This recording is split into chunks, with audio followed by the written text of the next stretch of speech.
Welcome to இந்திய recipes. இன்றைக்கி நம்ம ரொம்பவே சூப்பரான சிம்பிளான ஒரு ரெசிபி தாங்க பார்க்க போகிறோம்.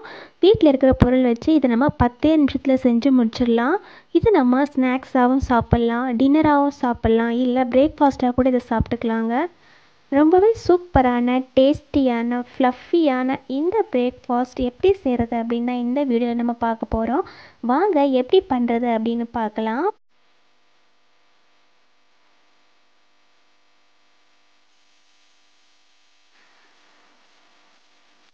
நம்ம இதுக்கு மாவு பிசைஞ்சிக்கலாங்க. இதுக்காக நான் 1 கப் அளவுக்கு மைதா மாவும் 1 கப் அளவுக்கு கோதுமை மாவும் எடுத்துருக்குறேங்க. இதுக்கு நீங்கள் வெறுமனே கோதுமை மாவும் எடுத்துக்கலாம், இல்லை அப்படின்னா வெறுமனே மைதா மாவும் எடுத்துக்கலாங்க. இப்போது அதில் தேவையான அளவு உப்பு போட்டுக்கிட்டு 1 ஸ்பூன் அளவுக்கு எண்ணெய் ஊற்றிக்கலாங்க. தேவையான அளவுக்கு தண்ணி ஊற்றி மாவை நல்லா பிசைஞ்சிக்கலாங்க. சப்பாத்திக்கு நம்ம எப்படி மாவு பிசைவோமோ அதே கன்சிஸ்டன்சியில் அதே மாதிரி பிசைஞ்சால் போதுங்க. கொஞ்சம் கொஞ்சமாக தண்ணி ஊற்றி நல்லா மாவை பிசைஞ்சிக்கலாங்க. முதல்ல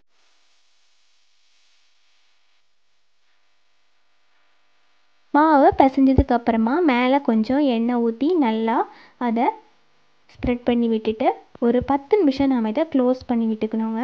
இந்த டைமில் நாம் இதுக்கு தேவையான ஸ்டஃபிங் ரெடி பண்ணிக்கலாம். இப்போ இது இப்படியே இருக்கட்டும். இப்போ நம்ம ஒரு கடாயில் கொஞ்சமாக எண்ணெய் ஊற்றிக்கலாங்க. அதில் 1 கப் அளவுக்கு கட் பண்ணி வச்ச வெங்காயம் சேர்த்துக்கலாம். லைட்டாக வதங்கினா போதும், ரொம்ப வதங்கணும் அப்படிங்கிற அவசியம் எல்லாம் இல்லை. லைட்டாக வதக்கிக்கலாங்க.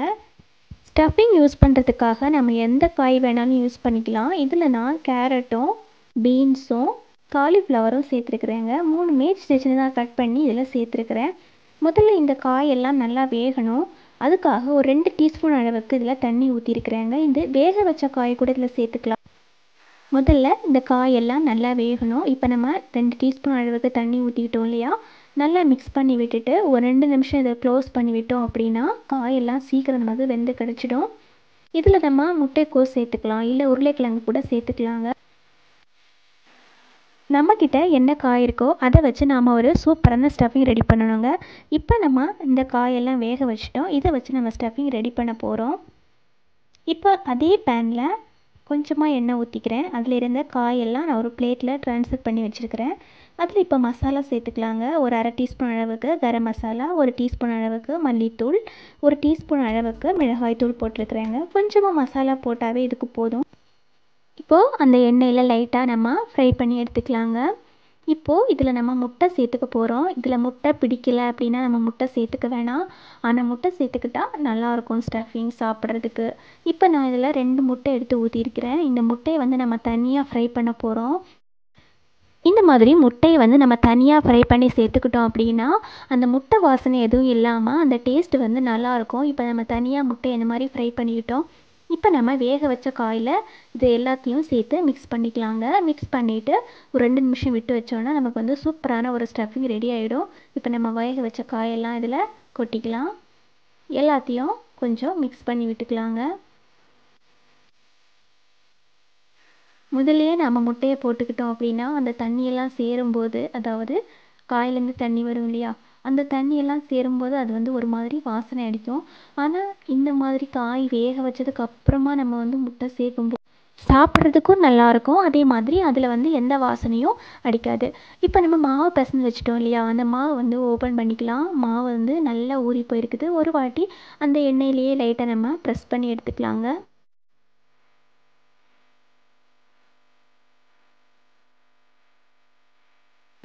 நாம் பிசைஞ்சு வச்ச மாவை மறுபடியும் கொஞ்சமாக இந்த மாதிரி ப்ரெஸ் பண்ணி எடுத்துக்கலாங்க. இப்போ லைட்டாக இந்த மாதிரி உருட்டி எடுத்துக்கிட்டோம் அப்படின்னா எல்லாத்தையும் நமக்கு சம அளவில் பிச்சு எடுக்கிறதுக்கு வசதியாக இருக்கும். இந்த மாதிரி உருட்டி எடுத்துக்கலாம்.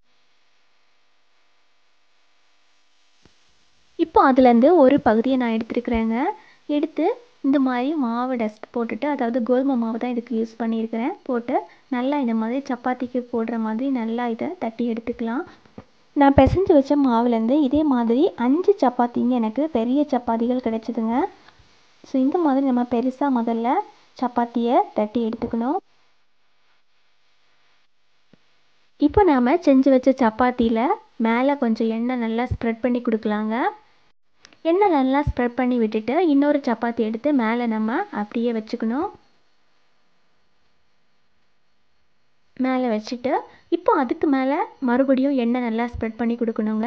இந்த மாதிரி நம்ம செஞ்சு வச்ச சப்பாத்தி எல்லாம் ஒவ்வொன்றா எடுத்து அடுக்கிக்கணும்.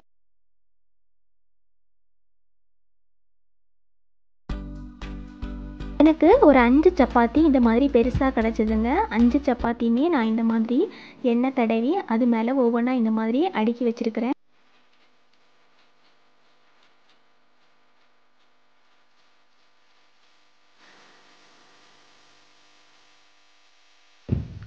இப்போ நம்ம எண்ணெய் தடவி எல்லா சப்பாத்திங்களையும் எடுத்து அடுக்கிக்கிட்டோம் இல்லையா? இப்போது நம்ம எல்லாத்தையும் ரோல் பண்ணி எடுத்துக்கணுங்க. இந்த மாதிரி நம்ம ரோல் பண்ணி எடுத்துக்கிட்டோம் அப்படின்னா நம்ம செய்ய போகிற லேயர் வந்துட்டு நமக்கு கிழியாமல் கிடைக்கும்.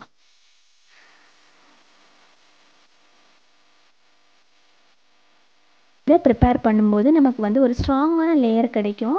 அதாவது நம்ம இந்த மைதாவும் மட்டும் இல்லை கோதுமை மாவும் சேர்த்துருக்குறோம். அதனால் வந்து நம்ம இந்த மாதிரி பண்ணும்போது நமக்கு லேயர் வந்து ஸ்ட்ராங்காகவும் இருக்கும். அட் த சேம் டைம் நமக்கு வந்து நல்ல ஃப்ளஃபியாக கிடைக்கும். அதனால தான் இந்த மாதிரி பண்ணுறோம். இப்போ நம்ம ஒவ்வொரு சப்பாத்திங்களையா எடுத்து அதுலேருந்து நம்ம எடுத்துக்கலாம். இப்போ நம்ம சின்னதாக எடுத்துக்கணும். முதல்ல நம்ம பெரிய சப்பாத்திகளை செஞ்சோம். இப்போ சின்னதாக எடுத்துக்கணுங்க.